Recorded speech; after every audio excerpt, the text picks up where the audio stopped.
दोस्तों सऊदी अरब की तरफ से जो तस्वीर सामने निकल के आई है, जो वीडियो सामने निकल के आई है, दरअसल वो बहुत बड़े बड़े खुलासे करती है। यानी कि वो इन चीज़ों को दिखाती है कि जो अरबी देश, जो सऊदी अरब का देश, जो फ़लस्तीन के मुसलमानों के संग होने का ढोंग कर रहा है, जो फ़लस्तीन के मुसलमानों के संग खड़ा होने का ये दावा कर रहा है, असल में ये सिर्फ और सिर्फ एक दिखावा है और इससे ज़्यादा कुछ नहीं है। क्योंकि यही वो अरबी देश हैं जो अभी तक फ़लस्तीन के मुसलमानों का जेनोसाइड होते हुए नजर देख रहे हैं। वहाँ पर जो मासूम बच्चों को जिस तरह से उनका कत्लेआम किया जा रहा है, जिस तरह से उन पर आसमानी हमले किए जा रहे हैं, जिस तरह पर उन पर बम फोड़े जा रहे हैं, यही वो अरबी देश हैं जो बैठकर सारा इस तमाशे को देख रहे हैं और कोई भी कड़ा एक्शन लेने के लिए लोग तैयार नहीं है। लेकिन अब जो वीडियो सामने निकल कर आई है, इस वीडियो को देखने के बाद स्पष्ट हो जाता है, बिल्कुल साफ हो जाता है कि ये लोग फ़लस्तीन के मुसलमानों के संग खड़े होने का सिर्फ और सिर्फ ढोंग कर रहे हैं। ये फ़लस्तीन के मुसलमानों के संग नहीं है, बल्कि ये यहूदियों का गुलाम बन चुके हैं। ये सिर्फ और सिर्फ उन्हीं की पैरवी करते हुए नजर आ रहे हैं। वो वीडियो मैं आप लोगों के संग रखूंगा, सामने रखूंगा, आप लोग उस वीडियो को देखिएगा। लेकिन उससे पहले हम रुख करते हैं दिल्ली का। दिल्ली की तरफ से एक ट्रेन जा रही थी जो कि बिहार के लिए जा रही थी। दोस्तों उस ट्रेन में एक बहुत बड़ा हादसा हो गया है। दरअसल आप लोग स्क्रीन पर पढ़िए, दर्दनाक हादसा। दिल्ली से बिहार जा रही ट्रेन की उत्तर प्रदेश के इटावा में आग लग गई। यात्रियों ने ट्रेन से कूदकर अपनी जान बचाई। कई लोगों के घायल होने की खबर है। दोस्तों ट्रेन का इतना बुरा हाल हुआ है, ये ट्रेन जो है दिल्ली से बिहार के लिए जा रही थी, लेकिन उत्तर प्रदेश के बीच में ही इटावा में इस ट्रेन में इतनी भीषण आग लग जाती है कि ट्रेन के अंदर से लोगों ने कूद कूद कर अपनी जान बचाई और बताया जा रहा है कि बहुत सारे लोग इसमें घायल हो चुके हैं। आप लोग यहाँ पर फोटो भी देख सकते हैं कि किस कदर ट्रेन के अंदर आग लगी हुई है। चारों तरफ हर डिब्बे में आग ही आग नजर आ रही है, जिसके बीच में लोगों ने खिड़कियों से, दरवाजों से कूद कर अपनी जान बचाई। बावजूद इसके फिर भी बहुत सारे लोग इसकी चपेट में आ गए और वो बुरी तरीके से घायल हो चुके हैं। दरअसल मैं आपको बताऊं कि जो इजराइल जो है गाज़ा पर जो हमला कर रहा है, ये सारा तमाशा आप लोगों के सामने मौजूद है। और जो लोग ये उम्मीद कर रहे हैं कि ये सऊदी अरब की तरफ से या अरबी देश किसी भी तरह से एक्शन लेंगे, तो आप लोग शायद गलत उम्मीद कर रहे हैं। दोस्तों मैं आपको बताऊं कि सऊदी अरब के अंदर एक शख्स जो है उम्रा करने के लिए गए थे। वहाँ पर क्या हुआ, आप लोग पहले ये ट्विटर यूज़र का एक ट्वीट पढ़िए। मोहम्मद बिन सलमान के सुरक्षा कर्मियों ने उम्रा कर रहे एक मिस्र नागरिक के साथ मारपीट की। उन्होंने अल्लाह के मेहमानों को गिरफ्तार करके और उन्हें गाज़ा और फ़लस्तीन के लिए दुआ करने से रोक कर मजबूर किया। अल्लाह हमारे लिए काफ़ी है और वह मामलों का सबसे अच्छा तदबीर करने वाला है। इस ट्वीट को पढ़ने के बाद शायद आप लोगों को ये स्पष्ट हो गया होगा कि मैं कहना क्या चाहता हूँ। दरअसल यहाँ पर कुछ लोग उम्रा करने के लिए गए हुए थे सऊदी अरब के अंदर। वहाँ पर लोगों ने फ़लस्तीन का या फिर गाज़ा के लोगों के लिए दुआ करने की कोशिश की। वहाँ पर उनका नाम लेकर दुआ करने की कोशिश की गई थी। लेकिन वहाँ पर मोहम्मद बिन सलमान के जो सुरक्षा कर्मी तैनात थे, जिनको ये आदेश दिया जा चुका है कि वहाँ पर फ़लस्तीन या गाज़ा के मुसलमानों का नाम नहीं लिया जाना चाहिए, वहाँ पर शायद ये आदेश दिया गया होगा, तभी तो इन सुरक्षा कर्मियों ने उस व्यक्ति को यहाँ पर पकड़ा और उन दोनों के बीच में झड़प हुई है। दोस्तों आप लोग पहले एक नजर इस वीडियो पर डालिए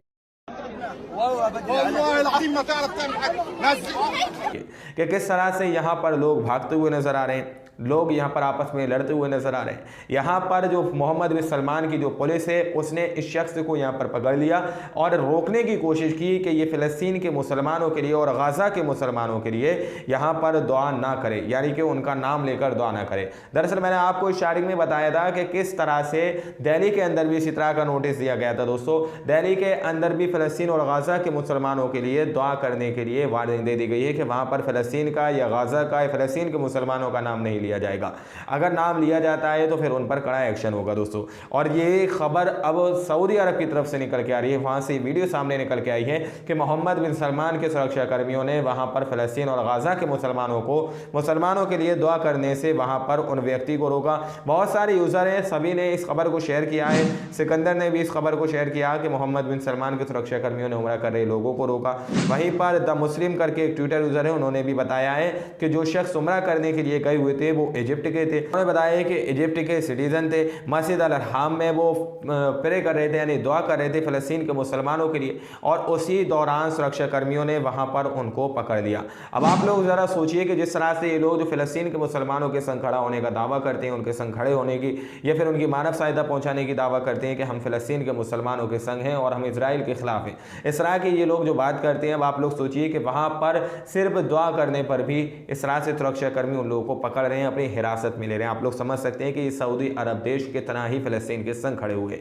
और आप लोगों तक मैंने एक और ख़बर पहुंचाई थी कि अरबी देशों की तरफ से फ़लस्तीन के मुसलमानों के लिए एक मानव सहायता भेजी गई थी, एक मदद भेजी गई थी। उस खबर को शायद आप लोगों ने देखा होगा। दरअसल मैं आपको बताऊं कि वहाँ पर उन लोगों के लिए कफन भेजा गया था। इन लोगों को शर्म नहीं आई कि हम क्या कर रहे हैं और क्या भेज रहे हैं। वहाँ पर फ़लस्तीन और गाज़ा के मुसलमानों के लिए मानव सहायता के नाम पर कफन भेजा गया था। दोस्तों, इस चीज़ को याद रखिएगा और कल क़यामत के दिन ज़रूर बताइएगा कि ये अरबी देश खामोशी से ये सारे मनाज़र देख रहे थे। और जो दुआ सबसे बड़ा हथियार है, जो दुआ से बड़े मसले हल होते हैं, आज उस दुआ को करने से रोका जा रहा है। गाज़ा के अंदर से एक और भयावह तस्वीर और भयंकर तस्वीर सामने निकल के आई है। दरअसल गाज़ा के अंदर इजराइल जो हमले कर रहा है, जो अभी तक एयर स्ट्राइक कर रहा था, हवाई हमले कर रहा था, ड्रोन से हमले कर रहा था, लेकिन अब वो अलग ही तरीके से हमले करने लगा है दोस्तों, जिसको हम अपनी भाषा में यहाँ पर गैस के गोले बोलते हैं। यानी कि आंसू गैस के गोले भी बोले जाते हैं, लेकिन इसको फॉस्फोरस यानी वाइट फॉस्फोरस करके एक केमिकल है, उसके ज़रिए से यहाँ पर हमला किया जा रहा है। दोस्तों,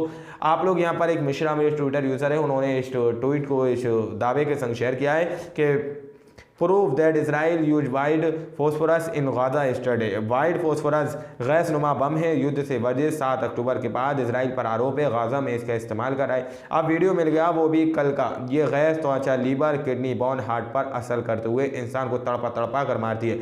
ये सफ़ेद धुआं छोड़ती है जो वीडियो में दिखाई पड़ रहा है। दोस्तों, वाइट फॉस्फोरस से हमला किया जा रहा है। ये फॉस्फोरस इतना ख़तरनाक है, दावा किया जा रहा है कि ये किडनी, लिवर, बोन, हार्ट पर असर करते हुए इंसान को इस तरह से तड़पा कर उसको मार देती है। अब इस तरह की चीज़ का वहाँ पर इस्तेमाल किया जा रहा है, क्योंकि वहाँ पर हमलों से फ़लस्तीन या गाज़ा के मुसलमान बचते हुए नज़र आ रहे थे। लेकिन अब वाइट फॉस्फोरस ये केमिकल की शक्ल में एक वाइट धुआं जो छोड़ा जा रहा है कि इंसान के ये बोन, लिवर, हार्ट पर पूरी तरह से हमला कर रहा है, अंदर जाता है और जाते ही इंसान की मौत हो जाती है। इस तरह से अब इजराइल एक और तरीके से, नई तरीके से हमला कर रहा है। दोस्तों, 7 अक्टूबर से दावा किया जा रहा है, लेकिन अभी तक कोई भी प्रूफ नहीं था इजराइल के खिलाफ। लेकिन अब ये वीडियो मिल चुकी है, क्योंकि इजराइल बोल रहा था कि हम वाइट फॉस्फोरस से हमला नहीं कर रहे हैं, लेकिन अब ये प्रूफ मिल चुका है कि वो इस चीज़ का यूज़ कर रहा है। और इस चीज़ से बिल्कुल ही क्लियर हो जाता है कि वो फ़लस्तीन के मुसलमानों का जेनोसाइड कर रहा है, नरसंहार कर रहा है। लेकिन बावजूद इसके पूरी दुनिया खामोशी से बैठकर देख रही है। इजराइल तो हमला कर ही रहा है, लेकिन अब आप लोग समझ सकते हैं कि सऊदी अरब के अंदर से इस तरह की जो तस्वीर सामने निकल के आई है